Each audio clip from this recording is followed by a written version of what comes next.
அன்பிற்குரியவர்களே, இறைவன் நேர்மையாளர் என நீங்கள் அறிந்து கொண்டால், நேர்மையாக செயல்படுவோர் அனைவரும் அவரிடமிருந்து பிறந்தவர்கள் என்பதை புரிந்து கொள்வீர்கள். நம் தந்தை நம்மிடம் எத்துணை அன்பு கொண்டுள்ளார் என்று பாருங்கள். நாம் கடவுளின் மக்கள் என அழைக்கப்படுகிறோம். கடவுளின் மக்களாகவே இருக்கிறோம். உலகம் அவரை அறிந்து கொள்ளாததால் தான் நம்மையும் அறிந்து கொள்ளவில்லை. என் அன்பார்ந்தவர்களே, இப்போது நாம் கடவுளின் பிள்ளைகளாயிருக்கிறோம்.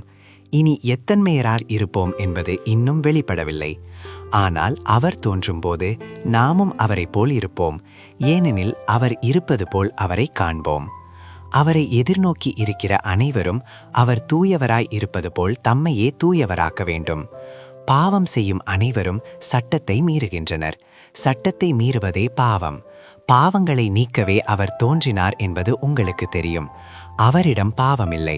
அவரோடு இணைந்திருக்கும் எவரும் பாவம் செய்வதில்லை. பாவம் செய்பவர் எவரும் அவரை கண்டதுமில்லை, அறிந்ததுமில்லை. ஆண்டவரின் அருள்வாக்கு.